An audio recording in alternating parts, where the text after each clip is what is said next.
Impulsados por la comisión de Jesús y el poder del Espíritu Santo, los discípulos y los primeros creyentes se dispusieron a compartir el mensaje y la misión de Jesús lo más ampliamente posible. Y basándose en las enseñanzas de Jesús y las Escrituras hebreas, la iglesia primitiva era un nuevo tipo de comunidad en la que compartían lo que tenían con los necesitados, tanto dentro como fuera de la comunidad. Por su ejemplo y su enseñanza, que está registrada en sus cartas a estas iglesias, los primeros líderes cristianos instaron a los creyentes a vivir en fidelidad y servicio, particularmente para con los necesitados. Hoy veremos el ministerio de la iglesia en el Nuevo Testamento. Así que toma tu Biblia, tu teléfono, tableta o lo que sea y mantente en sintonía y ábrelo en el libro de Santiago. En un momento más regresaré.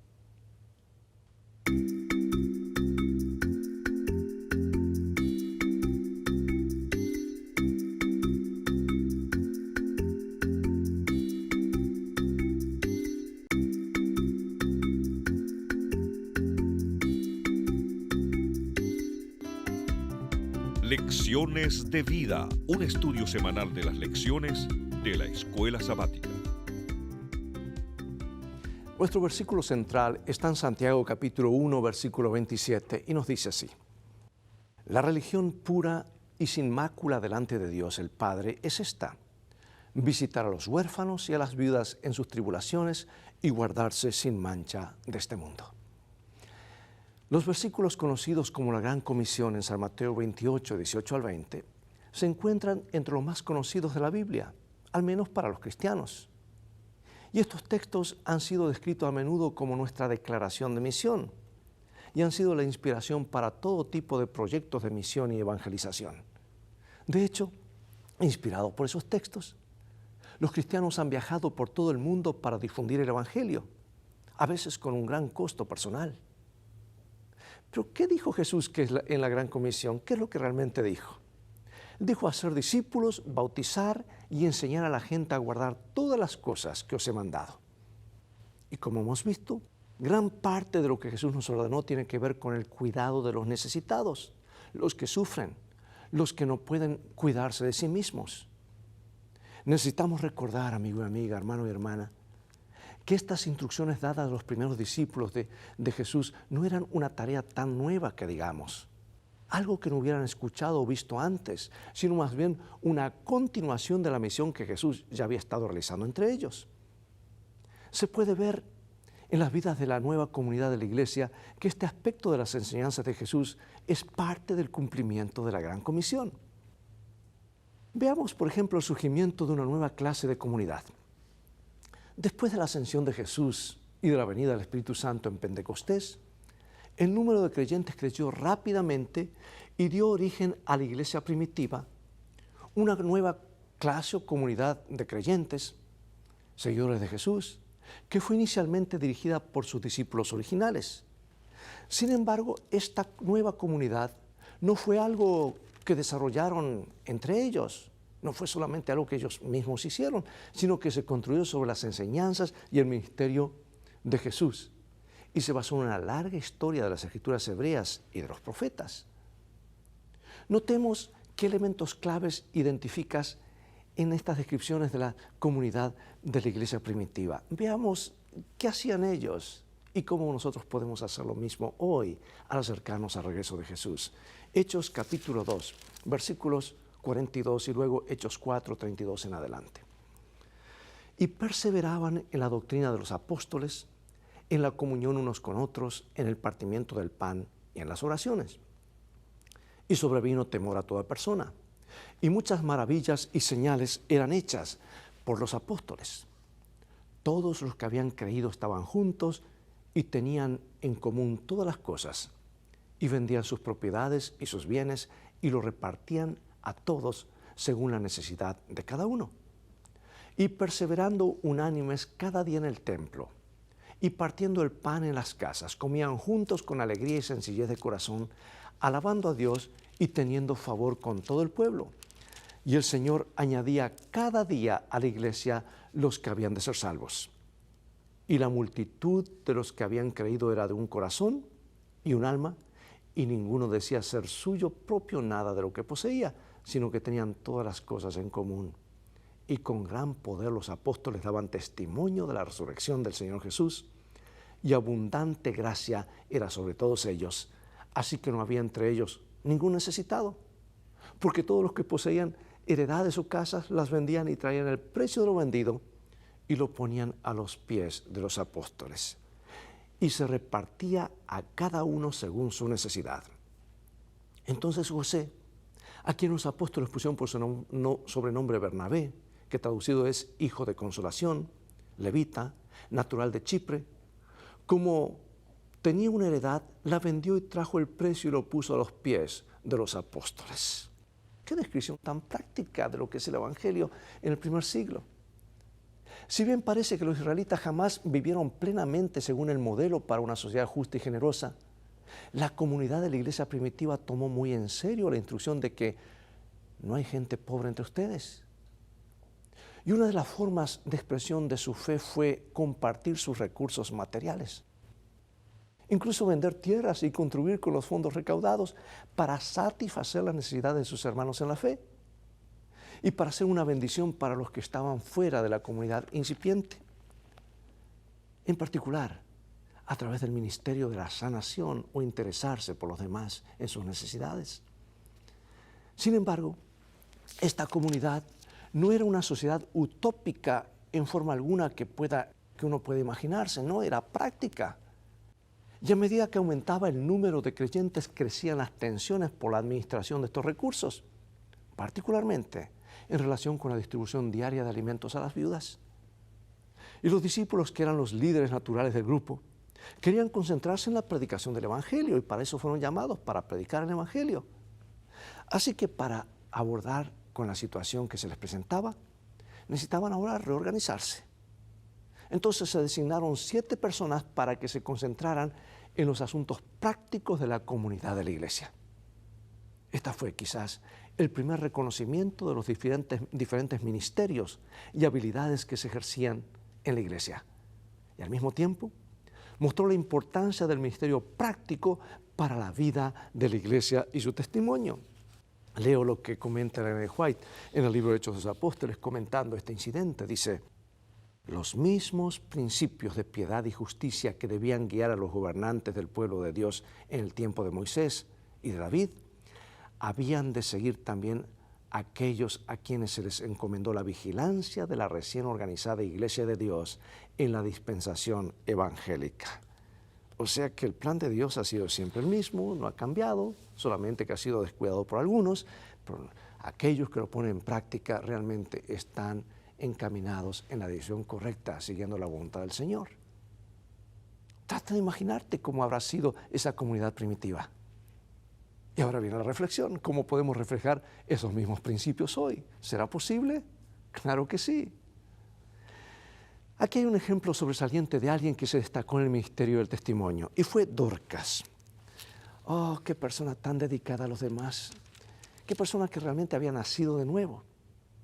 Y cuando la iglesia comenzó a expandirse, como lo había predicho Jesús, en Jerusalén, en toda Judea, Samaria y hasta los confines de la tierra, los nuevos creyentes se hicieron cargo de la fe y el ministerio de Jesús. Entre estos se encontraba Dorcas, también conocida como Tabita, que vivía en la ciudad de Jope. Obviamente, tomó en serio la instrucción particular de Jesús de que cuando vestía a los desnudos, lo estaba haciendo por Jesús mismo. Así que leamos la descripción de Dorcas y de su ministerio que está en Hechos, capítulo 9, versículo 36. Había entonces en Jope una discípula llamada Tabita, que traducido quiere decir Dorcas.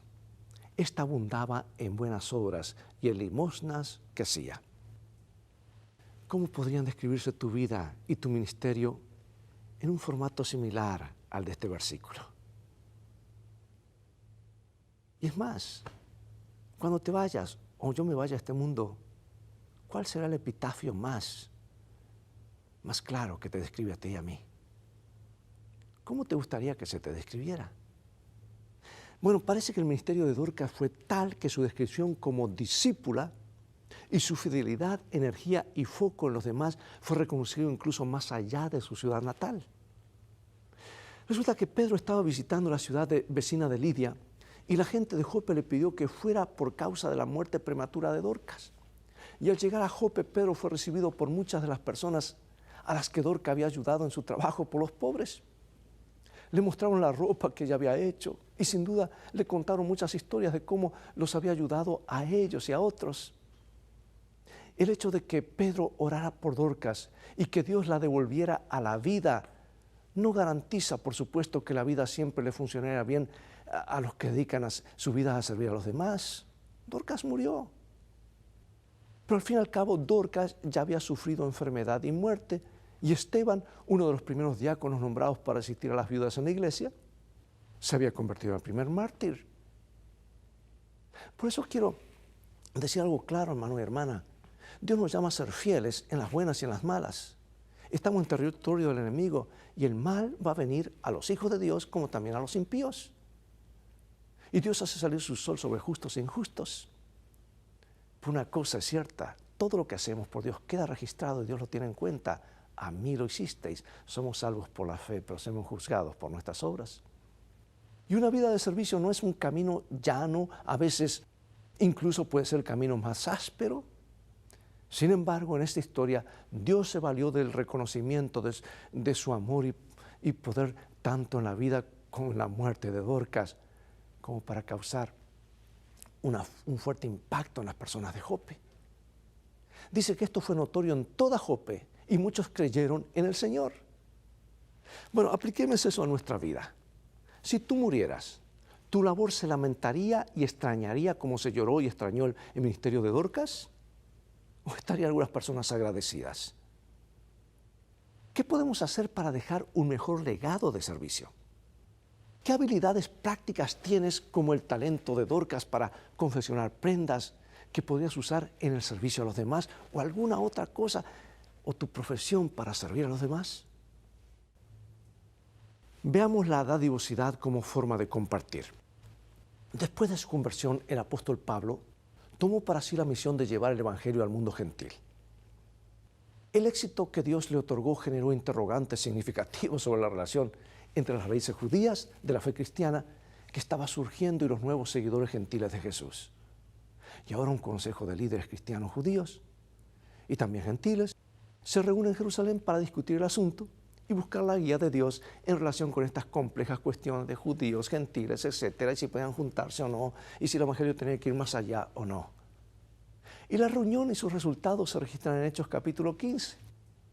Sin embargo, en el relato de esta reunión que hace Pablo en Gálatas 2, se añade otro elemento, un elemento importante a las instrucciones que recibió el concilio de Jerusalén para su ministerio continuo entre los gentiles. Dice la palabra de Dios que solamente nos pidieron que nos acordásemos de los pobres, los cuales también procuré con diligencia hacer. Nota que esto es importante. Y Pablo continuó buscando este enfoque personalmente a través de todo su ministerio, al igual que la iglesia primitiva en Jerusalén. Pablo amplió la visión de la comunidad cristiana para abrazar a todos los creyentes. Ahora, nota cómo vincula Pablo al evangelio con la generosidad. Segunda de Corintios 8, 7 al 15. Por tanto, como en todo abundáis, en fe, en palabra, en ciencia, en toda solicitud, y en vuestro amor para con nosotros, abundad también en esta gracia. No hablo como quien manda, sino para poner a prueba, por medio de la diligencia de otros, también la sinceridad del amor vuestro. Porque ya conocéis la gracia de nuestro Señor Jesucristo, que por amor a vosotros se hizo pobre, siendo rico, para que vosotros con su pobreza fueseis enriquecidos. Y en esto doy mi consejo, porque esto os conviene a vosotros, que comenzasteis antes, no solo a hacerlo, sino también a quererlo desde el año pasado. Ahora pues, llevad también a cabo el hacerlo, para que como estuvisteis prontos a querer, así también lo estéis en cumplir conforme a lo que tengáis. Porque si primero hay la voluntad dispuesta, será acepta según lo que uno tiene, no según lo que no tiene.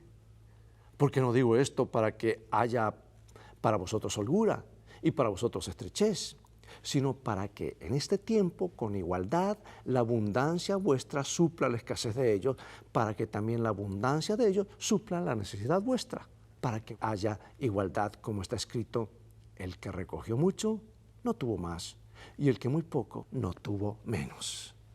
Bueno, Pablo es claro en esto, ¿no es cierto?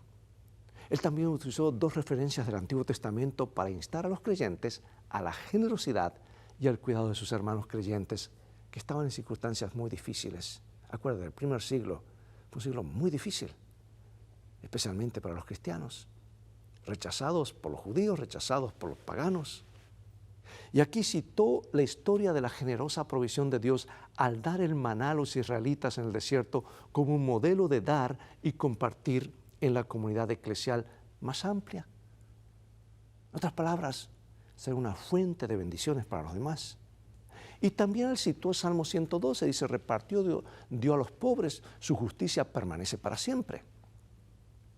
Por eso pregunto, ¿cómo deberíamos establecer prioridades al donar cuando no tenemos posibilidad de dar a toda causa o tal vez a todos los que nos piden?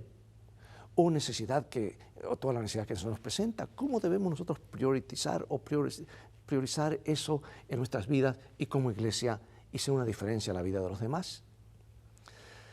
Bueno, la carta de Pablo a los Romanos es mejor conocida por sus profundas explicaciones de la gran doctrina de la salvación por la fe a través de la muerte de Cristo.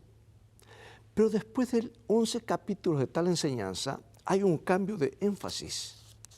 Pablo ofrece una guía práctica para vivir y amar bien, basada en la gracia y el amor de Dios, tal como se revela en Jesús y en la historia del Evangelio. Él dice, así que hermanos, os ruego por las misericordias de Dios, que presentéis vuestros cuerpos en sacrificio vivo, santo, agradable a Dios, y como termina, que es vuestro culto racional. O sea que Pablo está diciendo en efecto que gracias a lo que Dios ha hecho por nosotros en Jesús, esa es la forma en la que debemos vivir. Yo te animo a que hoy, o esta tarde, o esta noche leas Romanos 12, notando particularmente las instrucciones de amor y de cuidado por los demás, en especial por los necesitados.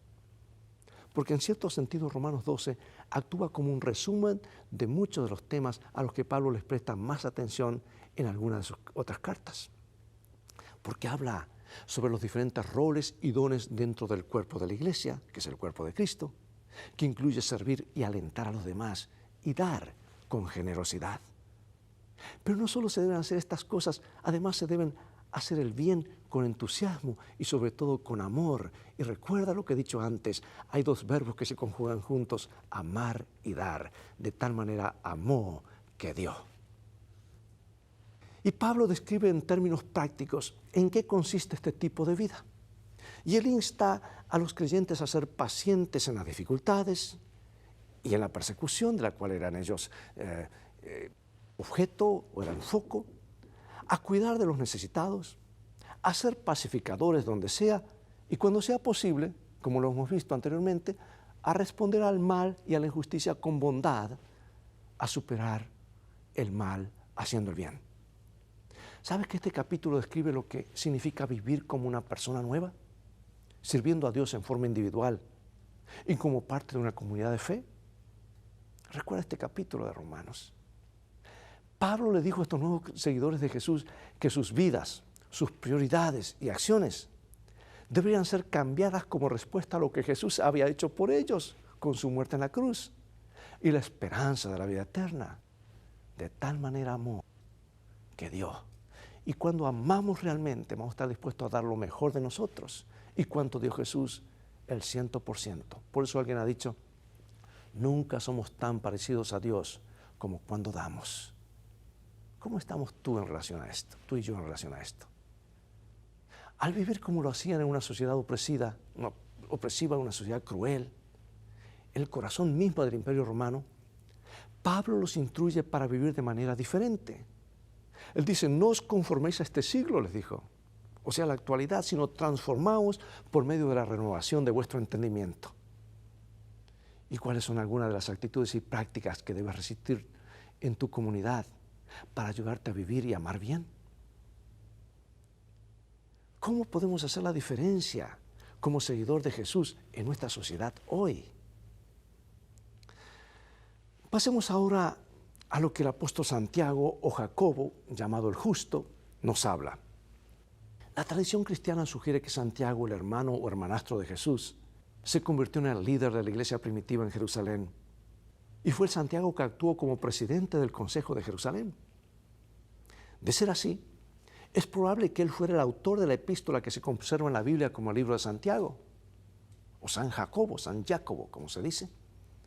Santiago era un nombre común en esa época, pero si se trata de la misma persona es posible que haya sido el líder de la iglesia conocido como Santiago el Justo, lo que sugiere que fue un líder sabio que priorizó correctamente su tratamiento de los demás y se preocupó por los que a menudo eran olvidados y pisoteados.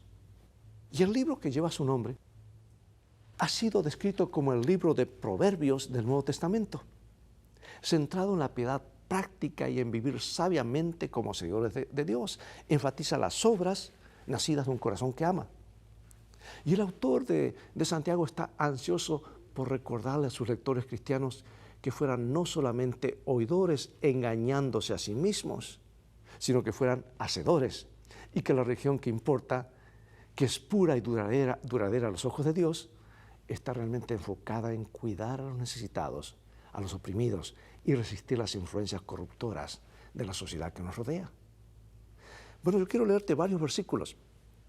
Sígueme, Santiago 2, luego Santiago 5. Son consejos prácticos. Dios permita que sea una realidad en nuestras vidas para que el mundo sepa, para que tú y yo seamos la sal y la luz del mundo. Hermanos míos, que vuestra fe en nuestro glorioso Señor Jesucristo sea sin acepción de personas. Porque si en vuestra congregación entra un hombre con anillo de oro y con ropa espléndida, y también entra un pobre vestido andrajoso, y miráis con agrado al que trae la ropa espléndida y le decís, siéntate tú aquí en buen lugar, y decís al pobre, estate tú allí en pie, o siéntate bajo mi estrado. ¿No hacéis distinciones entre vosotros mismos y venís a ser jueces con malos pensamientos? Hermanos míos amados, oíd. ¿No ha elegido Dios a los pobres de este mundo para que sean ricos en fe y herederos del reino que ha prometido a los que le aman? Pero vosotros habéis afrentado al pobre.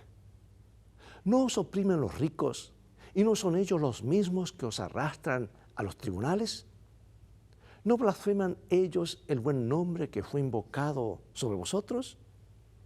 Si en verdad cumplís la ley real conforme a la Escritura, amarás a tu prójimo como a ti mismo, bien hacéis. Pero si hacéis acepción de personas, cometéis pecado y quedáis convictos por la ley como transgresores. Vamos ahora, ricos, llorad y aullad por las miserias que os vendrán. Vuestras riquezas están podridas y vuestras ropas están comidas de polilla. Vuestro oro y plata están enmohecidos y su moho testificará contra vosotros y devorará del todo vuestras carnes como fuego. Habéis acumulado tesoros para los días postreros. He aquí clama el jornal de los obreros que han cosechado vuestras tierras, el cual por engaño no les ha sido pagado por vosotros. Y los clamores de los que habían cegado han entrado en los oídos del Señor de los ejércitos. Habéis vivido en deleites sobre la tierra y sido disolutos. Habéis engordado vuestros corazones como en día de la matanza. Bueno, Santiago es muy claro acá y muy directo. ¿Y en qué forma esta actitud de Santiago hacia los que son ricos es diferente de la que se suele tener en la mayoría de las sociedades hoy? Y yo quiero hacer un paréntesis aquí y decir algo. Cuidado, amados. Con ese evangelio, yo diría barato en cierto sentido, está predicando el evangelio de la prosperidad. Eso no es bíblico. Jesús hizo pobre y los pobres siempre estarán con nosotros. Y Jesús destacó a aquellos que realmente son pobres, pero ricos en espíritu. ¿Cuáles son algunas instrucciones particulares con respecto de ser cómo deben ser tratados los ricos? ¿Cómo debían ser tratados? ¿Y cómo deben ser tratados también los pobres en la comunidad de la iglesia? Santiago sostiene que desearle el bien a alguien, incluso si lo desea, es una bendición de Dios. que será de poco consuelo si está padeciendo frío o hambre. En otras palabras, sé práctico, no simplemente digas lo que debe hacerse, sino haz el bien por el bien mismo. La provisión de alimentos, ropas reales, será mucho más útil para expresar y demostrar nuestra preocupación por ellos que todos los sentimientos nobles y buenos deseos. La religión cristiana va más allá de las palabras. Predica, dijo alguien en la antigüedad, predica el Evangelio y si es necesario, usa palabras. Santiago usa esto como un ejemplo de la interacción entre la fe y las obras en el contexto de nuestra relación con Dios. También repite lo que Jesús enseñó acerca de amar a su prójimo como a sí mismo, mostrando cómo se debe obedecer este mandamiento en la vida diaria. Se lo vive en el servicio a Dios y a los demás, no para ganar salvación, sino porque es la manifestación de la fe verdadera. Porque somos salvos, ahora hacemos obras de bien como resultado de esa salvación que vino a nuestra vida. Y ahora te quiero hacer una pregunta difícil. ¿Por qué resulta tan fácil incluso subconscientemente preferir al rico antes que al pobre? ¿O codearnos con aquellos que más tienen? Tomaré de conclusión que leer un par de párrafos inspirados con los pocos segundos que tenemos que nos quedan y luego unas preguntas de reflexión si tenemos tiempo. Dice así. El Salvador dio su vida preciosa para establecer una iglesia capaz de cuidar de las almas entristecidas y tentadas. Un grupo de creyentes puede ser pobre, sin educación y desconocido, sin embargo, estando en Cristo puede hacer en el hogar, en el vecindario, en la iglesia y aún en las regiones lejanas una obra cuyos resultados serán tan abarcantes como la eternidad. Y aquí otra cita más. La liberalidad abnegada provocaba en la iglesia primitiva arrebatos de gozo porque los creyentes sabían que sus esfuerzos ayudaban a enviar el mensaje evangélico a los que estaban en tinieblas. Su benevolencia testificaba que no habían recibido en vano la gracia de Dios. ¿Qué podría producir semejante liberalidad sino la santificación del Espíritu? A los ojos de los creyentes y de los incrédulos era un milagro de la gracia. Pregunto, ¿cómo puede nuestra iglesia ser diferente? ¿Cómo podemos ser la luz y la sal para otros? ¿Qué pasos prácticos podríamos dar esta misma semana para hacer una diferencia en la vida de los demás en nuestra comunidad? Acompáñame en oración. Padre Celestial, utilízanos para hacer la diferencia en la vida de los demás, para cumplir el propósito que tú quieres y tienes para tu iglesia, que es tu cuerpo, en el nombre de Jesús. Amén. Es todo el momento que tenemos por hoy. Ha llegado el momento de decir adiós. Hasta el próximo programa de Lecciones de Vida. Dios te bendiga y recuerda, tú vales mucho para Jesús. Él te ama más de lo que puedes imaginar.